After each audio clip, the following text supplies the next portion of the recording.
Okay, everybody, welcome to this episode of the Benjamin Anthony Show. Before I get going with the tremendous news that has come out of a recent meeting between a succession of meetings between Prime Minister Benjamin Netanyahu and President Donald Trump in Washington, D.C., I just want to remind everybody that on Tuesday, February the 11th, in Manhattan, in Midtown Manhattan, there is an opportunity to hear from the leading international scholar on urban warfare, John Spencer. He is the chair of the Urban Warfare Studies Department at the U.S. Military Academy of West Point, and he will be coming to speak to a live audience about the reality of the Israel Defense Forces practices, tactics, strategy, and prosecution of this war inside the Gaza Strip. John Spencer has visited the Gaza Strip no less than 5 times during the course of this war. I can tell you that from personal experience.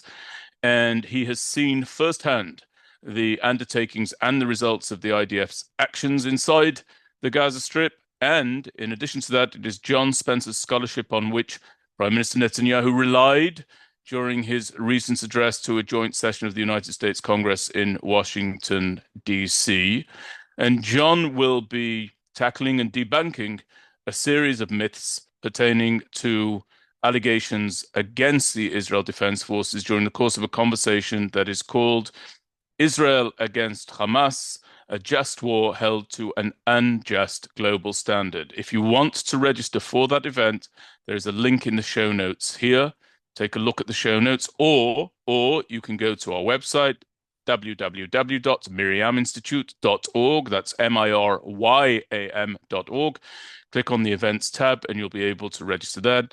And additionally, I'd like to implore all of you to please, if you like this content, subscribe wherever it is you download your podcasts from. Leave us a rating and a review. It really does help us to reach an ever wider audience. And please feel free to share this program with your entire network. And with that, I'm delighted to be joined by the one and only, the man, the myth, the Miriam Institute in-house analyst, Yaakov Lappin. Yaakov, thanks so very much for being with me. Thanks for doing this rapid but considered response to the headlines that have emanated from the White House. I'm going to ask you to begin. What would you like to start with? Well, look, President Trump dropped a bombshell last night. It's obviously going to be the elephant in the room that we cannot ignore.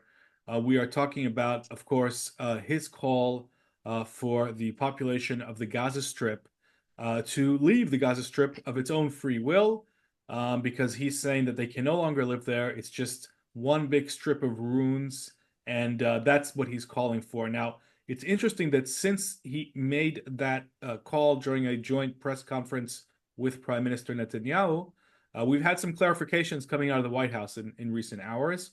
One of them is that President Trump's call for the U.S. to hold or to control Gaza is not meant in a military sense, and it's not meant in a political sense. What he meant was that American companies would lead the reconstruction of Gaza in his sort of vision of one big sort of Florida panhandle on the Mediterranean Sea, maybe Las Vegas, however you want to characterize his vision.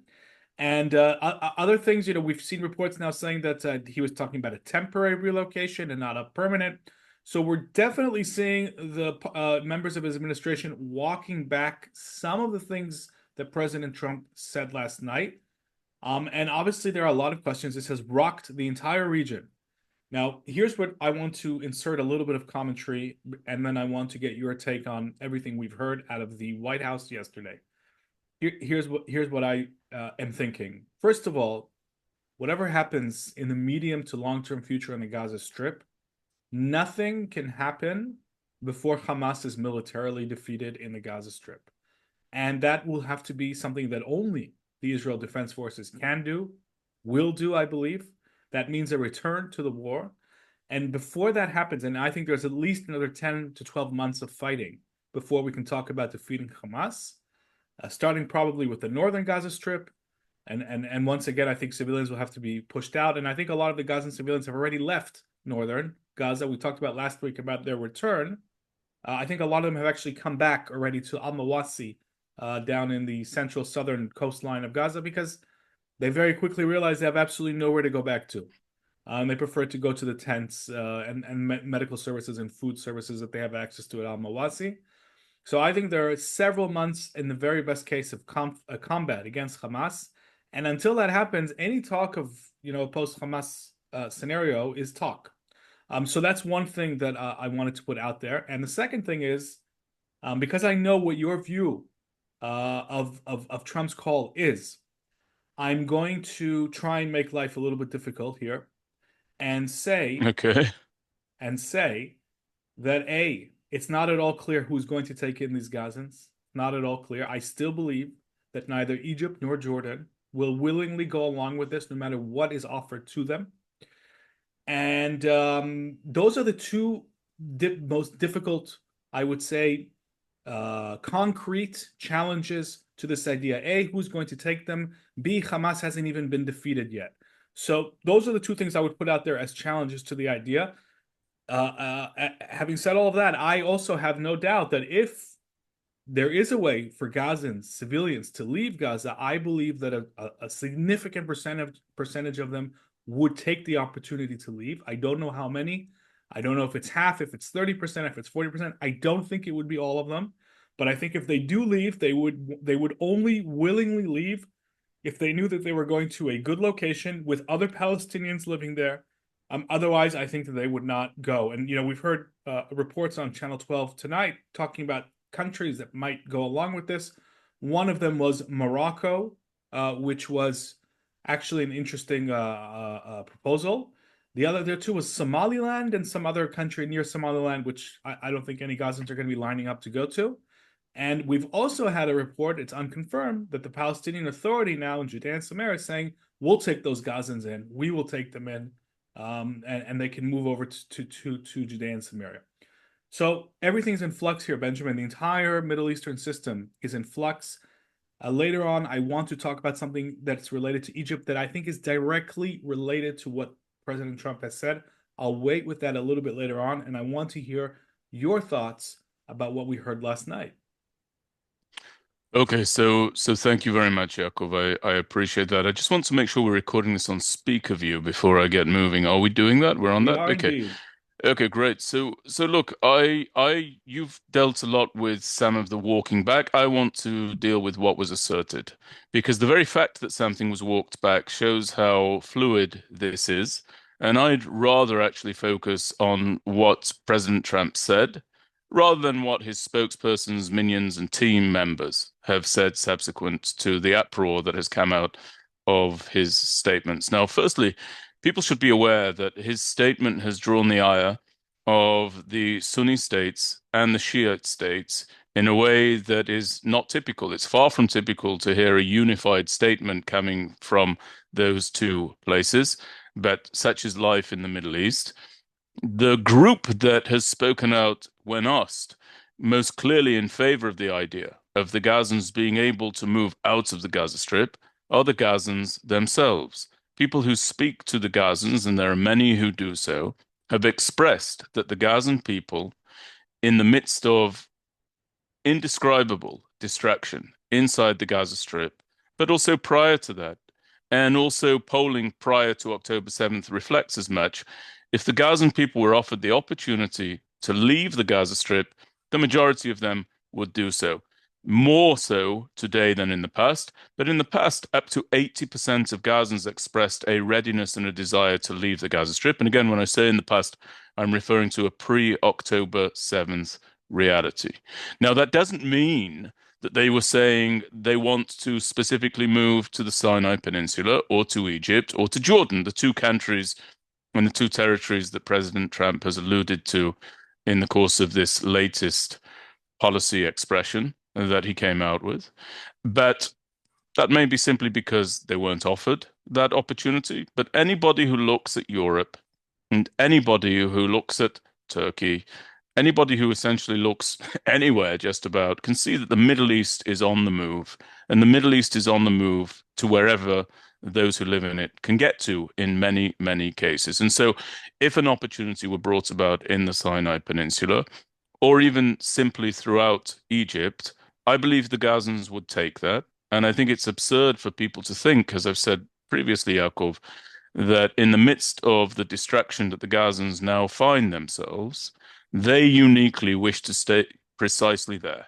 They uniquely wish to set up shop and to rehouse themselves and to live in the rabble and the distraction and the decimation and the chaos and the carnage that is the Gaza Strip today. No such standard is applied to any other people, incidentally, in the international community, to the best of my knowledge.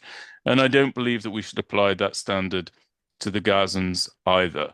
I don't say that the Gazans have no responsibility for what has been brought to the Strip as a result of the October 7th attack. I think that they are massively culpable. The Gazan people themselves. There's this common wisdom or a common lack of wisdom that really strains to separate the Gazans at all costs from Hamas. I don't believe that they are so clearly delineated and separated. I know that Hamas comes from the Gazans. It's out of the Gazan population that Hamas emanates. It's for Hamas that the Gazan population voted when it last had the opportunity to vote. And it's from among the Gazan population that Hamas is recruiting, retraining, and re-entrenching itself. So I don't say that we shouldn't apply such a standard to the Gazans because they have no responsibility. I simply say that given the situation that they now find themselves in, it's very difficult to believe that they uniquely wish to live there. So what was it that President Trump said? And we're going to paraphrase because we're not going to sit and read all of the quotes. And I don't mean this in a demeaning manner. That's because President Trump has a habit of riffing. And so to quote his words verbatim is not necessarily always the easiest way of conveying what he expressed. So what did he say? Firstly, he stood up at a press conference with Benjamin Netanyahu next to him, and he expressed that the United States of America will take control of Gaza, will take control of the Gaza Strip, will do a job on the Gaza Strip, and will own the Gaza Strip. So that's number one. Now, that idea is in keeping with a very distinct line of President Trump's inauguration speech, in which he expressed that the United States intends to expand its territory. Quite an amazing statement. He said it. He said it at the podium. I don't think it necessarily garnered the attention that such a statement ought to have garnered, but he did say it nonetheless. I don't think anybody expected that that would include them taking hold of the Gaza Strip. But I just want people to realize that an expression that the United States will take ownership of Gaza is consonant with the president's statement during his inauguration speech. He also said that the Gaza Strip is a demolition site. It is not somewhere that anybody can be expected to live. He went on to say not only can the Gazans not be expected to live there, but nor can the Israelis, in response to a question that he fielded in the Oval Office. I don't believe he quite understood the question that he responded to. There was a question asked from one of the press corps about whether or not Israelis should resettle the Gaza Strip. And in response to something adjacent to that question, he said he doesn't think Israelis should be made to live in the Gaza Strip either because of the distraction that is there. And he said that the Gazans are there because they have no other choice, and they should be given another choice where they can live in peace without the death, without the distraction, and without having to look over their shoulders to see whether or not they would make it through the night, more or less. Again, I'm paraphrasing here, and I think our listeners are Right. discerning enough to know what was said and what wasn't said. They'll all have heard the president's statements. Um, in addition to that, he expressed that it could be a Riviera essentially. That there is beautiful coastline there on the Gaza on the Gaza shoreline. It is that. I've recently been there. I've seen it. There's no question about it. It's no less impressive in theory than the coastline where I live in Rishon LeZion, which I think is among the most beautiful coastlines in the world. In the Yep. world. Um, and his emissary to the Middle East, Steve Witkoff, also visited, unlike Antony Blinken, Steve Witkoff visited the Gaza Strip, looked at it, and said that the place is uninhabitable. And that is precisely what the place is. It is completely, completely uninhabitable. So when President Donald Trump says that he believes that the area can be cleared out, that was the phrase that he used. But we will say that the Gazans can be repopulated elsewhere, can be moved to another area, given the opportunity to move to another area, relocated to another area, whatever term anybody wants to use. And then and only then can they clear the mess that is the Gaza Strip. I believe that that's accurate. And I'm saying that from first-hand experience. Yaakov, in the calmest possible sense, without any emotion whatsoever attached to what I'm saying, I have spent a considerable amount of time looking at the areas, operating in the areas during my recent reserve duty inside the Gaza Strip, to which the Gazans are expected to be returning, namely northern Gaza. I'm talking about the areas north of the Netzarim corridor. I'm talking about Jabalia. I'm talking about Zaytun. I'm talking about other areas as well. Those areas are uninhabitable. There is nothing about those areas that makes them an appropriate place for the Gazans or any other people to settle down within. And anybody who has seen it knows as much. Anybody who hasn't seen it fails to recognize the absolute mess. It's not a demolition site. It is a dystopian, surreal level of distraction that, as I've said on several podcasts before, and we can talk about what I saw there if you like to a greater extent, that is beyond my abilities to describe accurately, to convey accurately. It's one of those sites that one can only understand upon seeing it. Witkoff has seen it. I think Donald Trump is being true and honest to his word when he says that he has seen videos from it taken by Witkoff, who was accompanied by Ron Dermer there inside the Gaza Strip. And Donald Trump has determined that the cycle of Hamas launching attacks against Israel, Israel retaliating by way of strikes, ground incursions, a combination of the two, one or the other, and then the rebuilding of the Gaza Strip, that now has to stop. I'm in agreement with that, and I believe that the Gazans should be relocated elsewhere. And the final reason that I'm in favor of this declaration by President Trump is that if there is one lesson that Israelis, Jewish people overseas, and friends of Israel overseas need to urgently internalize, it is that these people, and here I'm speaking about the Gazans, I'm not speaking exclusively about Hamas. These people, because of the elision between the Gazan population and terror organizations, cannot be allowed near our borders ever again, ever again. I do not believe that they will serve as an axiomatic destabilizing factor in Egypt. I incidentally do not believe that the Gazans should be granted a state. I want to be clear about that, though I have advocated for it in the past. Post October the 7th, I don't think it's necessary for the Gazans to have a state. I think that they can be absorbed into Egypt, which is 113 million men deep in terms of its population. Another 1.5, 1.8 Gazans will not topple such a massive country. I think it's nonsense. And I don't think that the Egyptians, who are very culpable for what happened on October the 7th, how that happened, why it happened, we've covered in previous podcasts. But I don't think that the Egyptians should be granted the luxury at all of saying, well, we don't want the Gazans. If you facilitate disruption, if you facilitate instability, don't be surprised if you're called upon to then bring that stability back. And that's precisely what happens. Two other very quick points, Yaakov. I think that Prime Minister Netanyahu expressed his tacit support for this plan. He didn't give it a ringing, explicit endorsement, but he did say that he has ideas for what to do inside the Gaza Strip. And President Trump's idea about the Americans taking hold, essentially, of the territory there takes Prime Minister Netanyahu's thoughts to a whole different level. That's typically a phrase that is associated with a positive inclination towards something.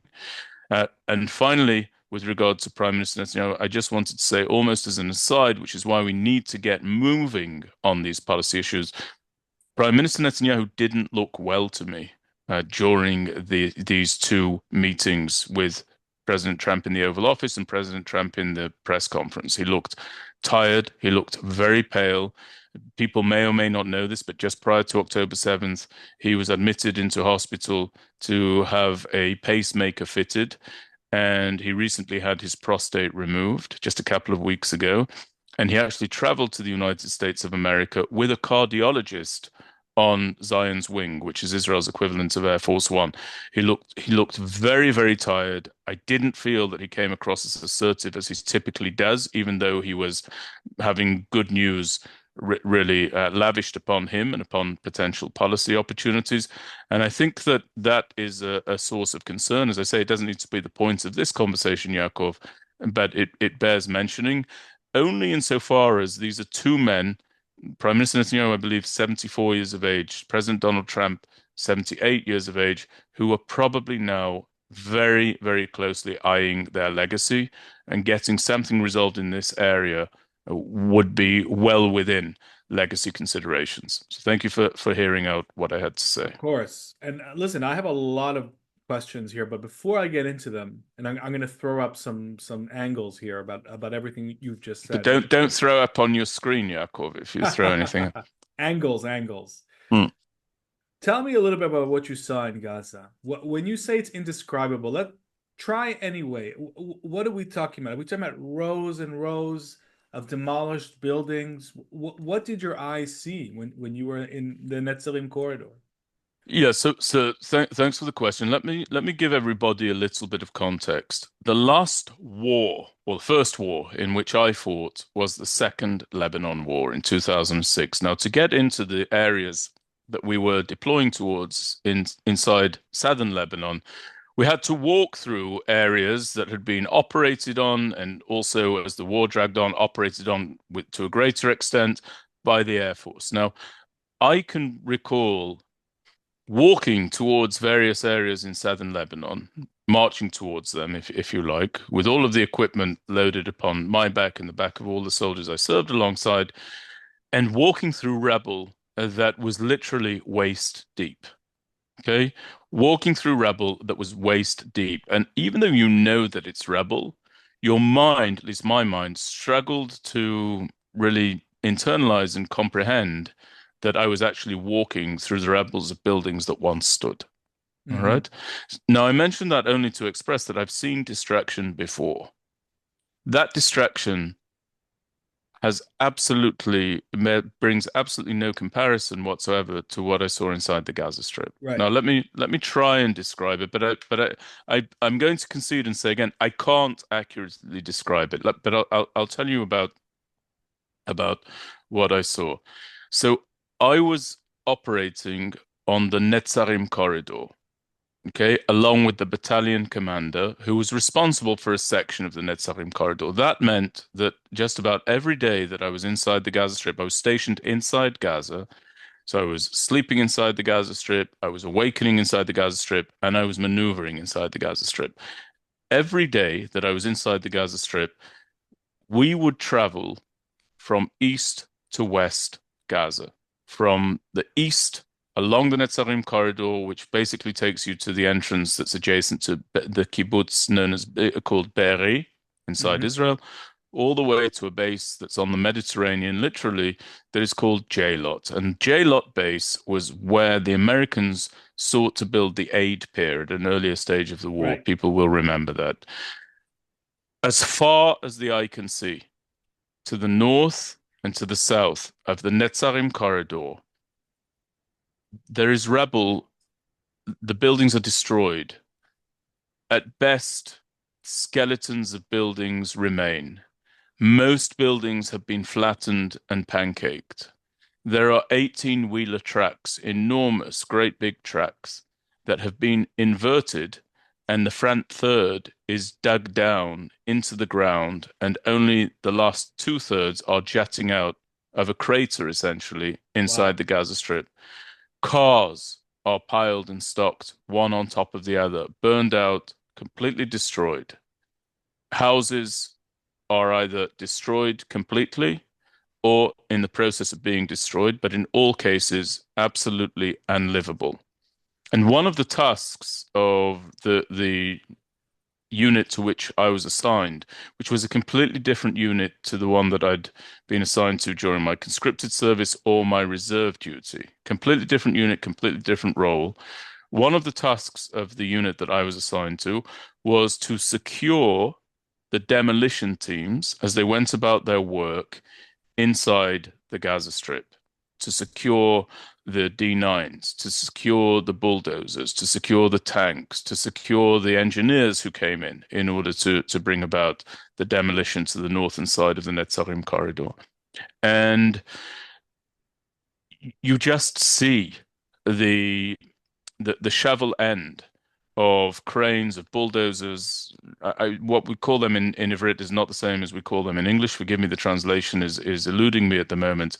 But you see the sharp shovel end of these enormous, enormous vehicles smashing down any and all remnants of buildings to the north and to the south of the Netzarim corridor. Now, there's a very good reason for that. First of all, those buildings have been destroyed because Right. from within those buildings, Hamas was operating. That's what I was So, about to say. Yeah. yes, so let's just make that clear. Now, why are the remnants being destroyed? A lot of people will be wringing their hands, wondering how could we possibly destroy remnants? Well, it's not to make the Gaza Strip unlivable. It's to ensure that our soldiers are able to live as they operate inside the Gaza Strip, because Right. the shells of houses, the shells of schools, the shells of buildings or multi-story apartments, those are a sniper's paradise, an absolute sniper's paradise. And so to build a reality by through which the IDF can operate and continue to maneuver east to west of the Gaza Strip, you need to destroy the buildings that would prevent us from doing so. So it's nothing to do with making the Gaza Strip unlivable. That's not the policy. It's to do with protecting the lives of Israel's soldiers as they move in and out across the Gaza Strip in order Right. to prevent a repeat of October 7th or anything, frankly, that even vaguely resembles it. Now, in terms of the level of distraction beyond that, in reserve duty, Yaakov, you have people, soldiers from all manners and walks of life, right? These are people, these are our professors and our doctors and our lawyers and our accountants and our falafel stand owners and our plumbers and electricians, makolet owners. They're all in Mhm. reserve duty. So there was a nuclear scientist who was part of my Wow. unit, and he operated along the same corridor with me, and there was a conversation about the impact that would be made by way of a nuclear detonation on the Gaza Strip, and he asserted with absolute certainty, and then qualified his assertion, that the detonation of a nuclear weapon inside the area would not have caused the damage that has been caused there as a result of our conventional operation. Now, why do I Wow. That's say that? crazy. It's Yeah. important that people understand that our conventional operation inside the Gaza Strip, of course, took place only after the masses who are now displaced were moved out of the area of the most intensive fighting. And then we went about with enormous precision, but very real degrees of thoroughness, destroying, demolishing the strongholds that Hamas had used and had exploited, and quite frankly, had been supported by way of by many Gazans inside the Gaza Strip. So Right. when anybody suggests to me that the actual answer is to clear the area and then build it up, I believe that to be ridiculous. I believe those to be the utterances of people who've not been there, who haven't seen it. I think that any idea that this can be rebuilt within 5 years is absurd, completely, completely absurd. And I think that the Gazans, listen, I'm not a fan of the Gazan people right now. Okay, I know that people will say you mustn't say that, you shouldn't say that. My job on this podcast is to be candid with the listener. I am not a fan of the Gazan people, and that is to put it mildly. I don't want the Gazan people anywhere near the Israeli people because they tell me what they will do if they get within arm's reach of us. Okay, and they've said that subsequent to October the 7th. So I'm not a fan of the Gazan people. I don't want them to be repatriated to where they were because I believe that they represent a clear and present threat. But if somebody mistakenly is a fan of the Gazan people, they should not want those Gazan people repatriated because they would be asking that those Gazans accept upon themselves a degree of suffering that their most loyal friends and supporters around the world would never accept upon themselves. Hence, when President Trump says they need to be relocated, he said it could be in one place, two places, 7 places, 9 places, 12 places. It could be in Egypt, could be in Jordan, it could be in both, and it could be in other places. He is correct. That is what ought to be done now. Whether or not it will be done, I believe it certainly can be done. I believe it can be done, and I believe that he meant what he said. And I am more skeptical of the walking back that you alluded to by the people around President Trump than I am of the sincerity of President Trump's words as he expressed them from the Oval Office and from the press conference. Okay, okay. So listen, the thing that really stands out from your description before I move on to Hmm. some alternative theories of what Trump said, which I want you to respond to. But what the thing that stands out to me is, I once gave a lecture to the IDF spokesperson's unit about a year before this war broke out. I think it was about a year. And one of the things I said is, listen, just in the same way as the operational commanders of the IDF, when they look out from their binoculars at Gaza or southern Lebanon, this is before the war, and they don't see the enemy because the enemy is invisible and you need special means to detect the enemy.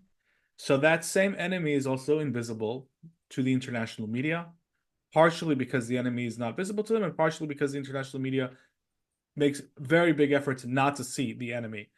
And Yeah. so what the world sees is exactly what you've described, and then it's very easy to tell the false story that it's Israel against the Gazan people, and it's fighter jets and tanks and infantry soldiers like yourself, destroying buildings. But actually, the story that you're telling is signaling to us how deeply Hamas was entrenched in every building in the Gaza Strip, and every mosque, and every hospital, every school, and those are the reasons why those structures became military targets. And if anybody wants to turn on the light and to quote unquote to see the enemy where they were, that's the map.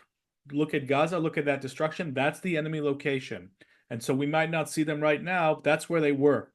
And that's the correct way to look at this and to interpret this. And it's very easy, I think, for the world to not understand that. And it just shows how deeply and massively entrenched they were, and very deliberately, because their whole purpose was to use human shields, mass human shields, based on the assumption that this would hinder Israel's war effort. And as you've said, 100% correct, Israel got around that by evacuating the Gazan civilians, and that disrupted most of Hamas's plans. So now look, Incidentally, yeah, just to add to that, yeah, when I finished my service there, and I believe that was in mid-November, I think that was the end of my most recent tour of duty. We were still finding tunnels. right, Okay, we were still finding tunnels after 300,000 soldiers had been drafted. IDF soldiers had been drafted in the wake of right, October 7th. And there, more than a year later, we were still finding tunnels. We were still having to clear those tunnels, or more accurately, to bring the combat engineers and the various units that are engaged in the destruction of those tunnels to destroy those tunnels. And if you remember, IDF soldiers have lost their lives lately, including recently, because they have been sheltering in these buildings that are right, simply not safe. I've been inside those buildings. There's not a moment when you're inside those buildings where you don't have some concern that right, they're going to collapse on top of you and on top of the soldiers that you're serving with.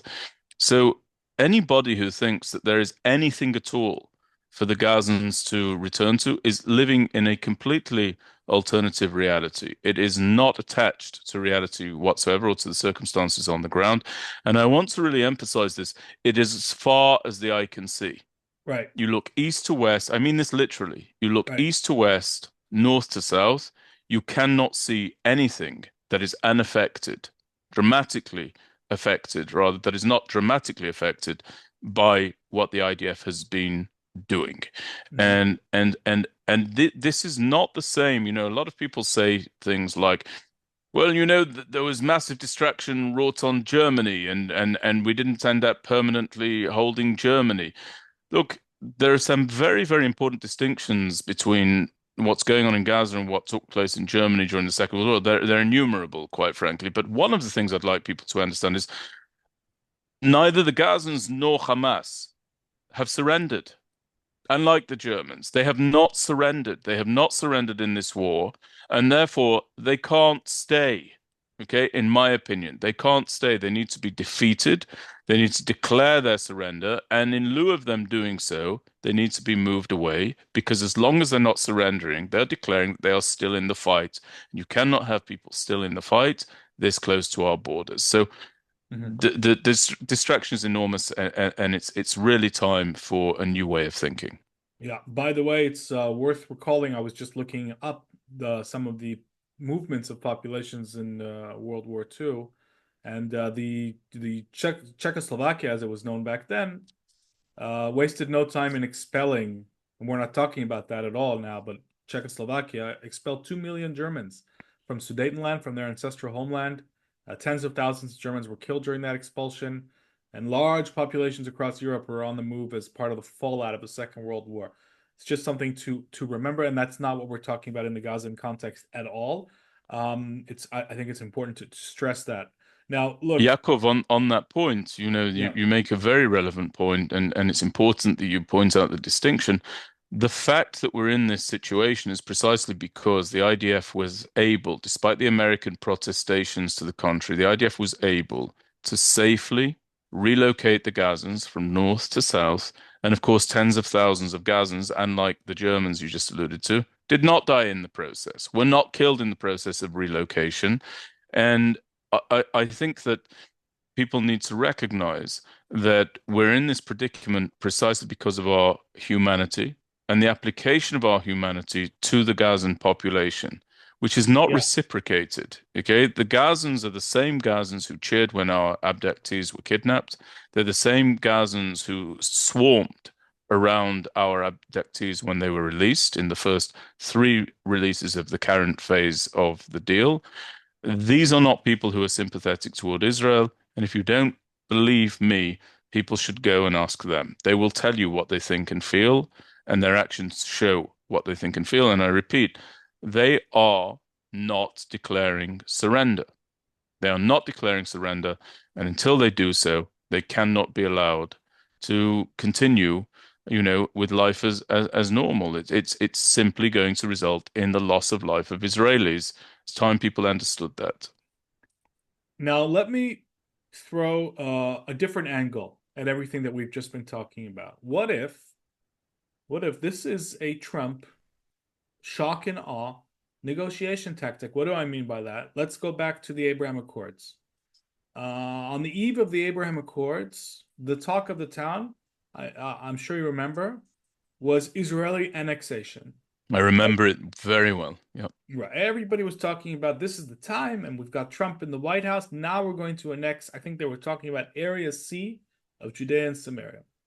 And then the Abraham Accords came in, and what happened was that the leader of the UAE, Hamad bin Zayed, MBZ or Z, where depending on where you're from, was able to present himself as the preventer of annexation, and that bought him the legitimacy to enter into a historic peace agreement Yeah. with Israel, which actually, in my opinion, changed the face of the Middle East.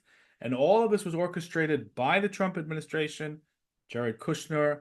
We know the whole story. Now, what if this is similar? In other words, this is a maximalist position in order to enable the Saudis, and I'm not saying this is the case, I'm asking you a question, in order to enable the Saudis to come in later on in this war, and they'll say, we prevented the mass relocation of the Gazans. Now we've got the legitimacy to join the Abraham Accords. What do you think about that interpretation? Could be. It's a very interesting theory. I'll answer it in two ways. Firstly, Mike Waltz, who is the national security advisor in the Trump and this in this Trump administration, he actually has come out and he has said that this is what the president wants to see happen. If nations want to see something else, they have to propose something else. So that sort of not only keeps the door open, it kind of kicks the door open to what you've just suggested. And I like where your mind is, or this idea of overlaying the same tactics onto the current dynamic as we saw the UAE follow when they normalized with Israel. But I actually want to be very, very clear. I will not be satisfied if the cost for normalization with the Saudis is that the Gazans are able to rebuild the Gaza Strip and re-entrench themselves inside the Gaza Strip. Incidentally, I also will not be happy if the cost of America assisting Israel or taking in hand from the hands of Israel responsibility for taking out Iran's nuclear weapons program, if the cost of that is that the Gazans are able to rebuild their homes and their communities and their terror nest inside the Gaza Strip. Now, why is that? There are two reasons. The first is nobody, despite what we've been told by successive Israeli governments, okay, it's not just the government of Prime Minister Netanyahu, Prime Minister Bennett said it when he was in situ as well, and even governments other than those two.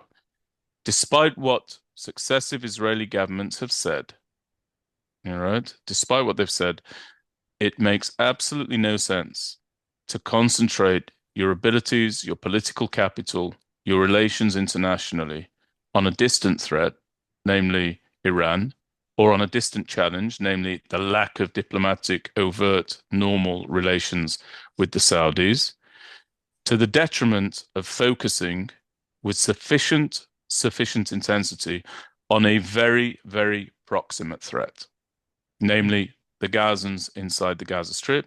And also, I'll throw in Hezbollah inside southern Lebanon. But that is what we have made the error of doing.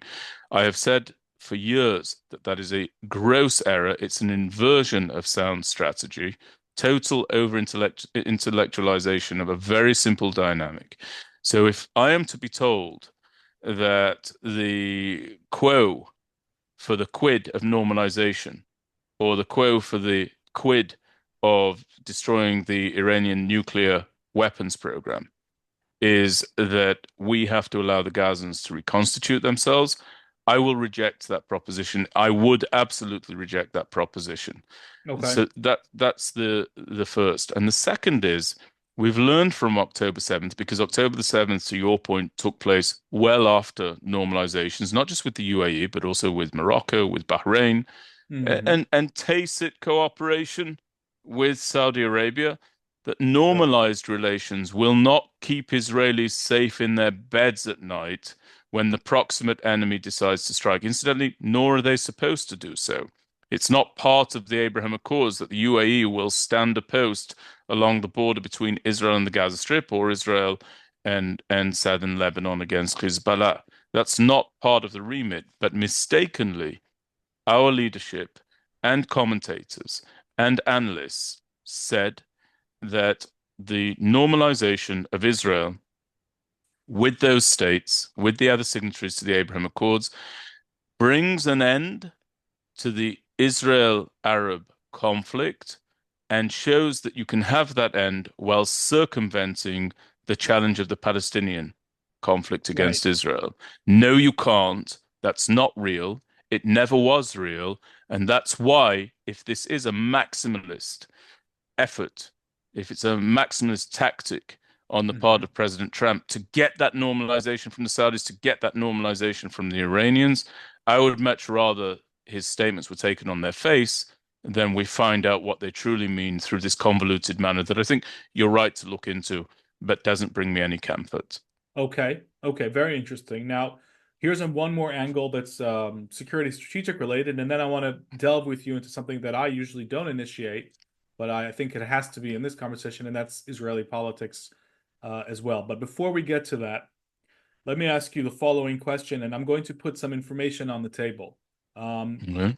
in recent months and even years, the Egyptian army has been building up its force in the Sinai Peninsula in a way that does not make sense with its claim that this is all to take on 1,000 or 2,000 ISIS terrorists in the Sinai Peninsula, who no doubt made Egyptian life a misery for a good while, and Israel helped the Egyptians fight that threat. But that threat is well past its peak, and the Egyptians, not only are they not slowing down their force buildup, they are building infrastructure. There are reports of massive tunnels that are used as strategic storage sites. There's armored units there. There are reports of Air Force bases. There are trains now that are running from Egypt proper to Sinai, which could enable the Egyptians to rapidly mobilize troops. And so there are all kinds of question marks about the Egyptian posture here, which are quite disturbing. And, we're talking about October 7th and threats lurking in plain sight. And I think that even though, the Egyptians can claim that they've done all of this with Israeli approval, which appears to be the case. First of all, that approval in itself is beginning to look very, very problematic.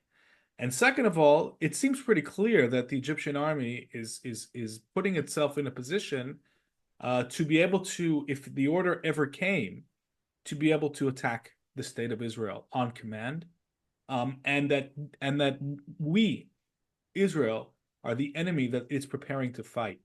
That's the only possible explanation, in my view, that could account for that mass of military might in Sinai as we speak.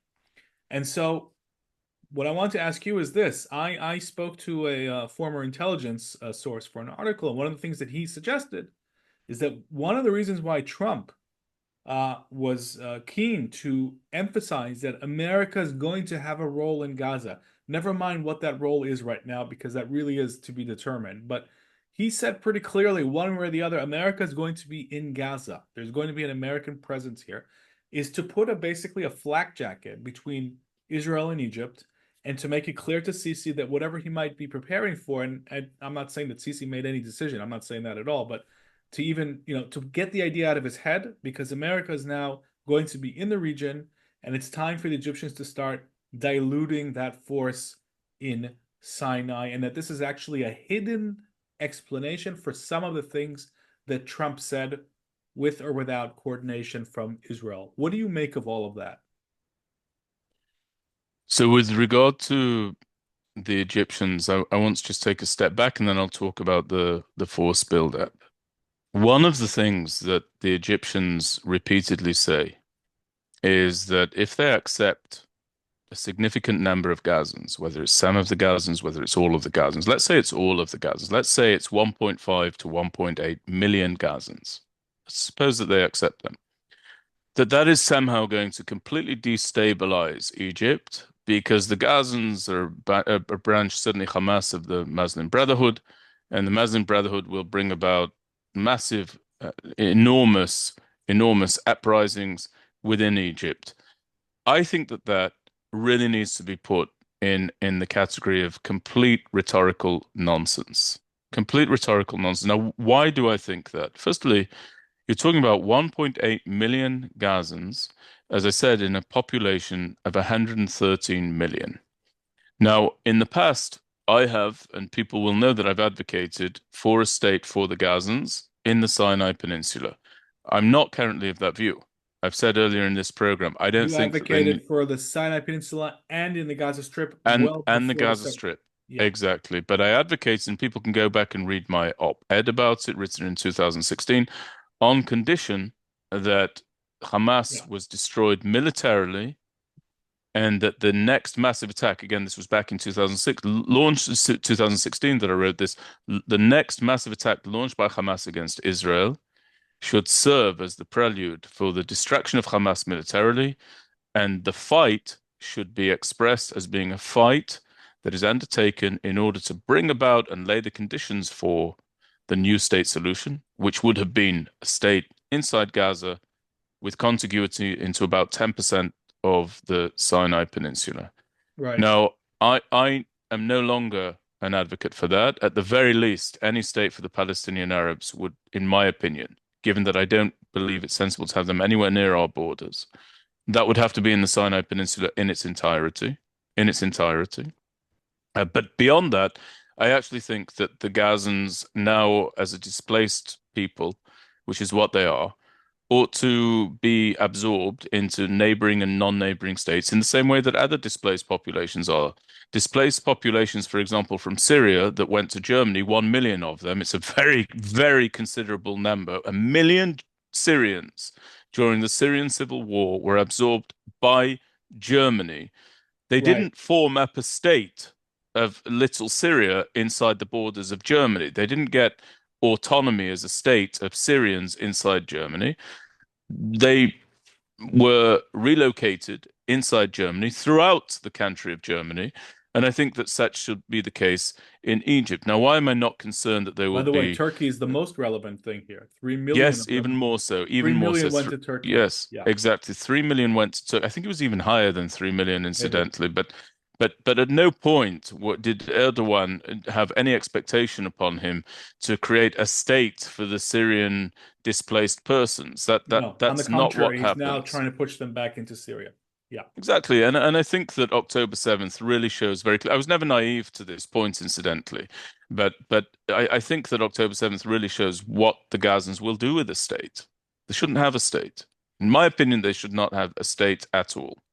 And so the idea that Sisi can wash his hands of any responsibility to absorb them because he says they're going to bring about complete unrest and destabilization.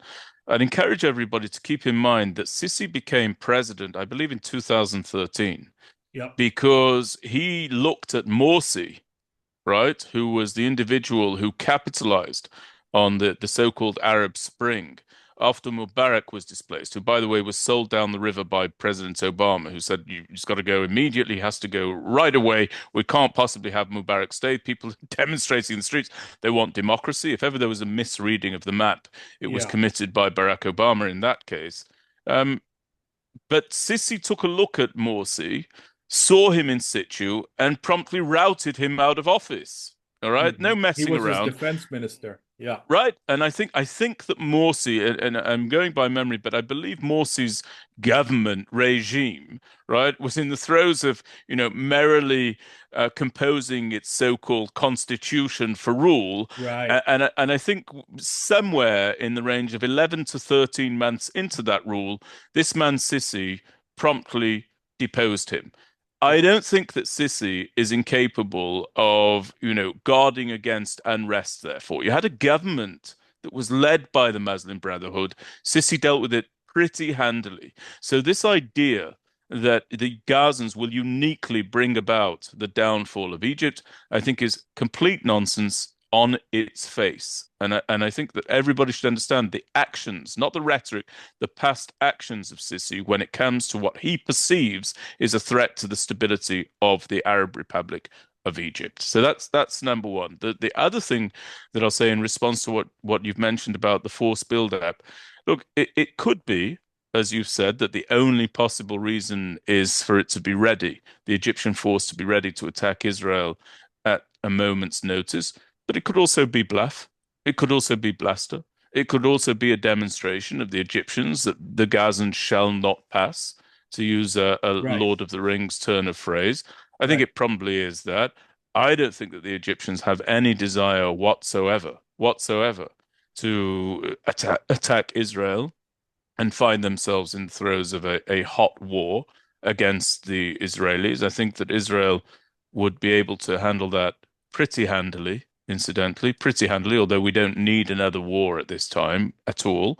I also think that there is much greater leverage that the Americans have to prevent the Egyptians from launching any war against Israel than the Americans had in 1973 or in 1967, which was a very reduced level. Remember, the patron of the Egyptians back then was Russia, was the Soviet Union.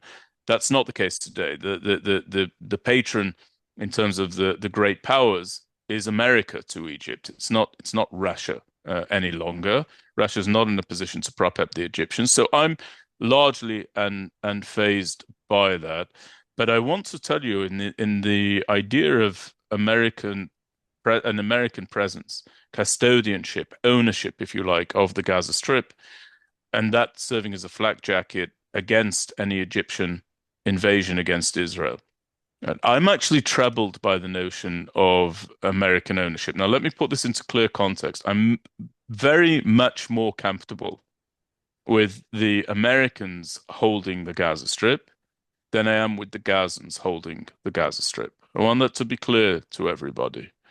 But we've seen where American presence an American presence elsewhere in the Middle East and quite frankly even further afield has resulted in the tying and binding of the hands of Israel when it's come to Israel's freedom of movement, freedom of attack, freedom of operation, because very often you will hear American administrations on the left side of the aisle and the right side of the aisle express to Israel they cannot do this in this area, whether that be Iraq or Syria, Jordan, elsewhere, right? They can't do it because there are American military assets in the area.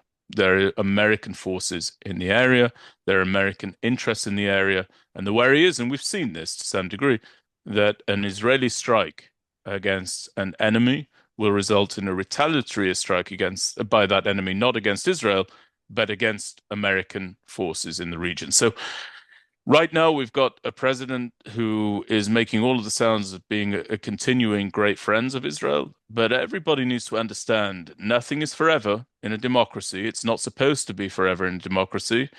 And the person who wants to hold Gaza today, at some point, will have to hand over the keys to the Gaza Strip, and that could be by a virulent to the hands of a virulently anti-Israel American administration, which I'm telling you, if you look at what's gone on the campuses for the last 20 years at least, that is coming round the bend. Do we know when?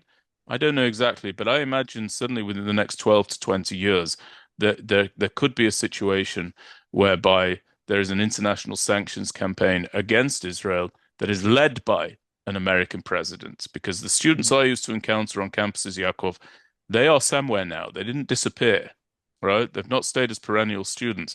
They are somewhere, including climbing the ranks of policymaking, including climbing the ranks of policy advice and the dispensing of policy ideas. And they're not pro-Israel. And so to have the Americans in charge of the Gaza Strip today might be positive. It may not be so positive tomorrow. Yeah, I take that warning. I think that, by the way, for what it's worth, that the Americans will not be taking hold, quote unquote, of the Gaza Strip. What I do think that is possible or more realistic is that the American role would substitute the Qatari role. In other words, that they would be, not in terms of funding, by the way, not in terms of funding, because President Trump made that clear yesterday, that they're not going to fund this construction vision that he's talking about. It's clear that he wants to recruit the Saudis and the Emiratis to act as the bank for that. But really, I think American companies to do the building and to act as the contractors. I think that's what he has in mind. And look, I'm not calm at all about the Egyptian presence in Sinai. I think that we've been asleep to it. I don't think it makes any sense for Sisi to have that degree of firepower and military force buildup. I think also By some the of way, the. I'm not calm about it, Yakov, Oh, just I to know. be clear. And I didn't say you are. I right, didn't say you are. I think I do want our listeners to know collectively. you have an amazing. I'm not just saying it because I'm on this podcast with you. You have an amazing ability to foresee a building crisis. Amazing, remarkable. And so when you speak about a crisis, whether I agree with you or not, I always take it very, very seriously. And you're not one given to panic on these issues, Right. but you are very, very able to connect the dots. And so when you speak on this, uh, and you alert me to it, the last thing that I know you're saying you're not accusing me of being so, but the last thing I would say to anybody is to be calm. I think it needs to be looked at very, very seriously. I would just game out the conclusion perhaps a little bit differently, Yeah. but carry on, please. I just wanted Yeah, to. well, thank you for that. And I don't think that CC is, going to attack tomorrow or anything like that. But that military presence, I think, is not okay. And I think that we've all collectively been a little bit put to sleep by it because my sense is that our military and political systems are aware of the problem, but they're trying to basically solve it without creating a public crisis. And I think that the Trump administration is being seen as the main tool to get the message across to Sisi that it's time to start diluting those forces. And Israel may have made a serious mistake by allowing Sisi to start violating the ceasefire gradually and systematically back in those days when Egypt was fighting ISIS. When you also, some of Sisi's earlier writings, he talked about getting Israel used to this military force in Sinai, getting us accustomed, the frog in the gradually heating pot. When you look at all those forces there and the sheer amount of money that's necessary to do it, we don't even need to look at October 7th. We need to look at 1973 and make sure that we are aware of what's going on there. And unfortunately, I'm not very confident right now in some sort of simulation. If God forbid the Egyptians did something unpredictable, I think we're pretty bogged down on in the Gazan and Lebanese fronts. I don't think that we've got the necessary order of battle right now to deal with something like that. So this is a problem. This is definitely a problem, and I think it needs to be dealt with sooner rather than later. And I will tell you, I will be totally frank that I haven't been thinking about this until very, very recently. And I only myself very recently have started thinking about this more seriously because, of course, we've been busy with all these arenas. But not only Islamists and jihadists have attacked this country, as you know so well. We've also been at war with Arab nationalist Egypt and Syria, and so we should keep that in mind. And I think that Egypt, unfortunately, does still see us very much as an adversary, even though they're in the American orbit. This military buildup, I think, can only signal one thing about how they view us, and it's very, very unfortunate. So I'm going to put that to the side for now, and I'd like to ask you a question about Israeli politics, and maybe we'll wrap up with that Yeah. to you. But do you think that what happened last night is going to strengthen Benjamin Netanyahu in this country? His coalition, will it be more stable? I have to tell you, by the way, I have been following the reactions of Benny Gantz, Yair Lapid, various opposition figures, and they have applauded Trump's speech. They have gotten behind it. So there's no real daylight right now in terms there have been arguments about how practical it is, but everyone is saying this is great. This is great for us. So do you think that these dynamics are going to secure Netanyahu's coalition, which started to look a little bit shaky, both within the coalition itself? Smotrich, the finance minister, who has threatened to walk away if stage 2 of the ceasefire becomes is borne out, and in terms of the opposition becoming more supportive, or do you think that this is not going to help him in the long run? Yeah, it's an interesting question. Just before I answer that, 2 points. One area that needs to be watched is whether the declaration by Donald Trump. You know what? I'm going to say something else very quickly. I want to remind people how we've gotten to this point, and I want people to understand why I was advocating for a breaking of the cycle. So I was in service in 2006, Second Lebanon War. I was 26 years of age at the time. I then was not drafted in 2008, 2009 to Operation Cast Lead. That was Israel's operation inside the Gaza Strip. I was drafted to Pillar of Defense in 2012. I was drafted to Protective Edge in 2014. And then obviously I served in Swords of Iron, the current war. Now, over that period of time, from 2008, 2009, which was supposed to be the war that restored Israel's power of deterrence after what many people felt was the disaster and the loss of that deterrence during the Second Lebanon War. So in came this new Chief of Staff, Gabi Ashkenazi, Lieutenant General Gabi Ashkenazi, and he was going to restore the deterrent power of the IDF, something that you and I think is not actually a true concept to begin with, this notion of Yep. deterrence against our particular brand and strand of enemies. And people celebrated the great achievements of Operation Cast Lead. I never did. I felt that what Cast Lead did was it begot Pillar of Defense in 2012 and it begot Protective Edge in 2014. It begot a series of other major operations inside the Gaza Strip in the intervening years between 2014 and 2023, Operation Swords of Iron, the current war inside the Gaza Strip. And I looked on. At the time, I was a single man with no family, and I looked as the men that I was serving alongside with were drafted every couple of years, same men, away from their homes, away from their families, away from their businesses, away from their work, to fight the same enemy with the same lack of conclusion, with the same notion that they were going to have to return to that same battle zone 2 to 3 years later. And I watched those men not only being taken from their homes and called up and drafted, but I watched them age, Yaakov. I watched them get older and still having to undertake the duties of a much younger man. I literally saw these soldiers go from essentially being kids when they were 18, fighting in the Second Lebanon War, 18, 19 years of age, who would call their parents to reassure them that they were safe and alive and well, to Hmm. becoming parents themselves over those intervening years who were calling their children to tell those kids that they were safe, alive, and well, and they had nothing to worry about. That's not an acceptable policy. That is a policy that is born of a severe disconnect between the policy makers and those who were sent forward in order to implement that policy. And quite frankly, I was sickened by it. I was sickened by it because I saw these men come to the line time and time again make the same request. If you bring us to the fight, let us finish the fight. We're happy to come to the fight. We're happy to Right. represent and arrive at the line of the fighting. But if you do that to us, if you take us from our homes and our families and our workplace, let us at least finish the fight. And that was never done. And I have to tell you, we're looking down the barrel of it not being done again here in this particular war, despite the great achievements by the IDF. I'm concerned about that. So that is why when President Trump says, I want to see something different done, he is absolutely right to want to see something different. How that plays out, along what contours, in what space and place, to me really is less relevant.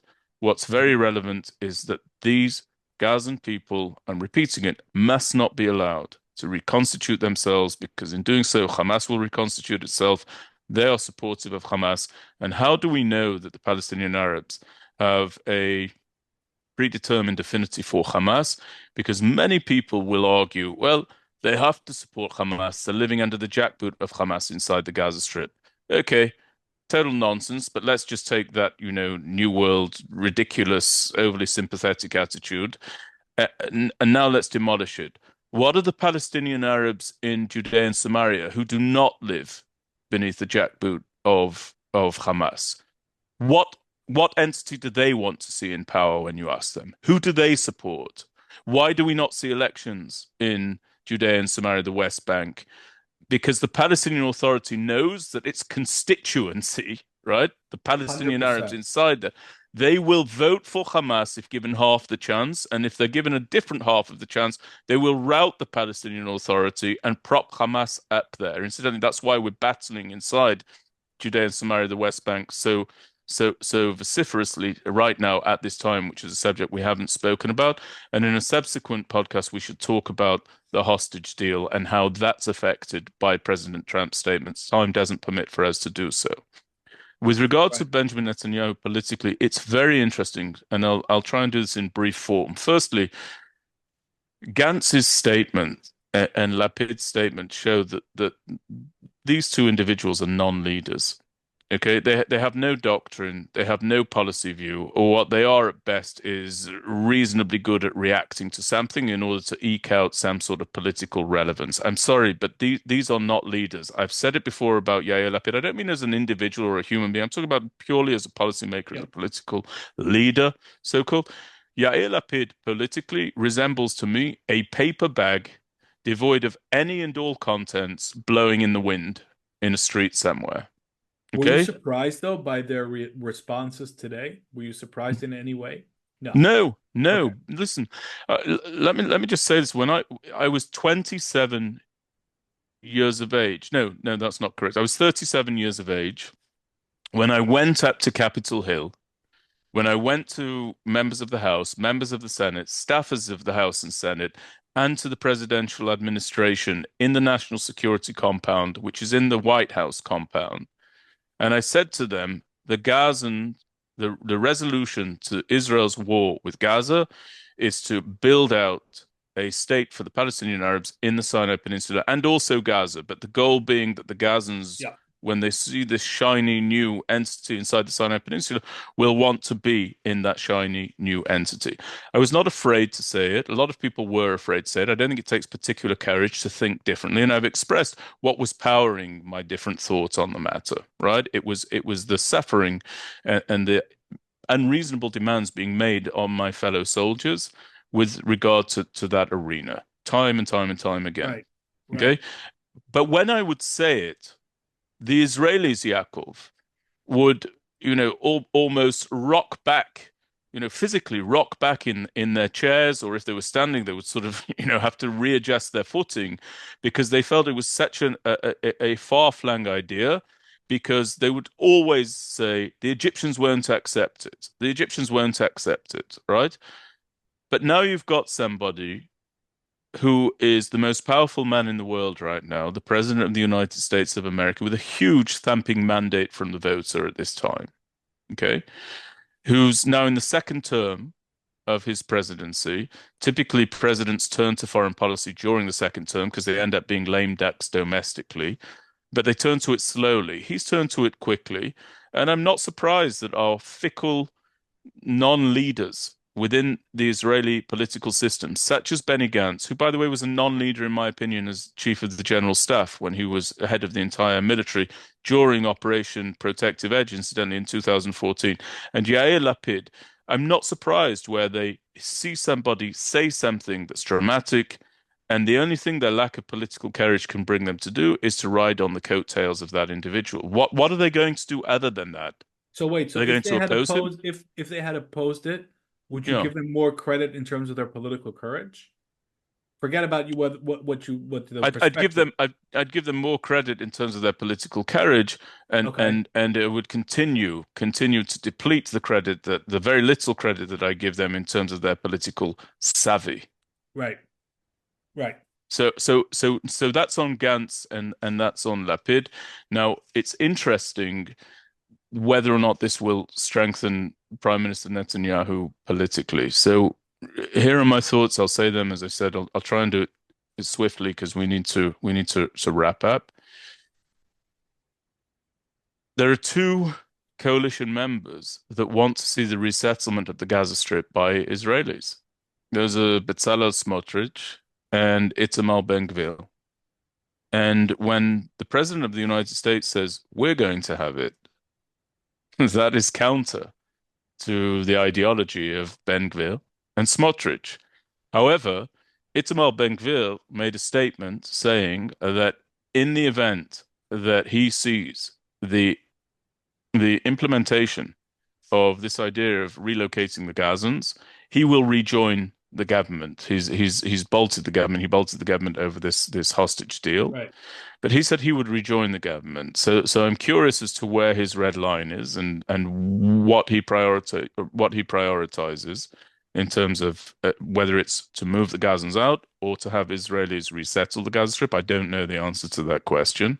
Smotrich is saying that he will support basically anything as long as the war effort is ramped up again Yep. by Israel against Hamas, and we will see what plays out there.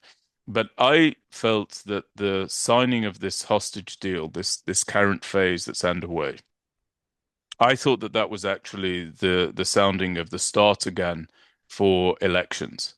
And I think that Prime Minister Netanyahu is going to be very hard pressed, not impossible, but he's going to be very hard pressed to hold his coalition together in the near term. I think that you could see him going to earlier elections than are scheduled. I believe the elections are supposed to take place in 2026.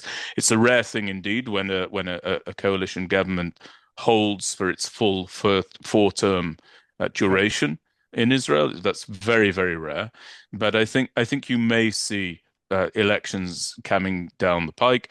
Do I think that Prime Minister Netanyahu is in a better or worse position as a result of Donald Trump's declaration? Depends if things start moving on the ground. All right. And Mhm. and I will also tell you, I'm not of the view that resettling the Gazans elsewhere blocks the opportunity for normalization with the Saudis, or blocks the opportunity for the destruction of Iran's nuclear weapons program. And so if Bibi is able to get all three of those things done, I think that Israelis are going to be again placed in the position of wondering, how do we get through this without this man at the helm? How do we continue to progress without this man at the helm? But I'll say some other things that I think work against him. I think that he is very, very limited in terms of the political machinations and magic tricks that he can deploy against a given policy position of Donald Trump. I don't think that he's got the leeway there that he had, for example, with Obama or with Joe Biden. I think he's a completely different animal. I Right. don't mean that in the derogatory sense that he's dealing with Donald Trump. That's the first. And the second thing is, as I said, I want to see Prime Minister Netanyahu deal with what's going on in Gaza over and above anything to do with normalizing with the Saudis. And I don't accept that Israel needs the Americans in order to deal with the Iranian nuclear threat. As I've said before, if Israel is capable of reaching the various points that we've reached inside Yemen to counter the Houthi threat, and if Israel is capable of sending commandos to destroy a Syrian a manufacturing base for Hezbollah inside Syria, as we saw Mhm. them do a couple of months ago in the midst of a hot war, we're capable of dealing with the Iranian nuclear threat. That is my belief. I have been told that by successive chiefs of staff of Israel. I've been told that by successive heads of the Mossad. Prime Minister Netanyahu told me that when I personally interviewed him. Prime Yeah. Minister Bennett has stated as much. Avi Dichter has stated, you name it, I've been Just told it. and just on that note, I've been told the same, by the way, by Air Force officials, one after the other. It seems to me that unlike, say, Gaza, there is daylight between Netanyahu and Trump about what needs to be done about Iran. By the way, there might also be daylight on Gaza that we're not seeing, but aside from that, there is daylight because it seems to me like Prime Minister Netanyahu is pushing for a strike, and President Trump is made it pretty clear last night that he wants to test the waters and see if there's room for a deal. And I think that there is significant daylight there. And there might be certain, let's say, decision makers in Israel, not just Netanyahu, but also military decision makers who are worried that we may miss an opportunity. We may miss a very important opportunity. I'm just going to throw that out there. So, yeah. He did make that clear, Yaakov, but to go back to what you said about whether or not this is a negotiating tactic, we've seen Donald Trump maneuver masterfully through things and achieve things that everyone thought was impossible. A master of misdirection, you're absolutely right. Everyone was talking about annexation and the application of Israeli sovereignty to Judea and Samaria. And while all of us were commenting on that and debating that and wondering about that, what actually was happening was normalization was being brokered with Right. multiple countries. Okay, so all of that's true. Donald Trump has said very, very clearly that when it comes to military matters, he's not going to tell you what he's thinking, and he's not going to tell me what he's thinking. He's not going to tell the press what he's thinking. So he can say that he wants to look at whether or not a deal can be struck. That may be very, very true. It also may be that he's just doing what he said, which is not telling Yeah. anybody, not True. telling anybody. And by the way, I think that the policy of opacity, of not letting people know one way or the other, to me, it makes eminent good sense, Yeah. eminent good sense. Why telegraph anything? It's the same reason that, a boxer doesn't throw a right hand lead across the shoulders. The opponent can see that coming, right? And can get out of the way. Better to throw a quick jab unannounced without telegraphing. So let's wait and see with that. Hmm. Yaakov, I just want to say thank you so much for getting this done so quickly. I really appreciated it. I very much appreciate your insights. And Likewise. at the very least, we can say we're in historic times. We're in Oh, that's for historic sure. times, and it would be remiss of me to conclude with anything other than a reiteration of my prayer, your prayer, the prayer of all the house of Israel and those who love Israel for the return of our hostages. The return of our hostages. Let that not be scuppered by these headlines. Let our hostages come home, those who are alive, those who are no longer alive. Protect the soldiers of Israel and give our leaders the wisdom to make bold, brave decisions based on true conviction. And thank you again. It's over and out. And remember, everybody, if you've enjoyed this, subscribe, leave a rating and review, share it with your network, and please be sure to RSVP to the event in Manhattan, Tuesday, February 11th, with John Spencer, all about urban warfare, specifically inside the Gaza Strip. Thanks a lot, Yaakov. Thank you.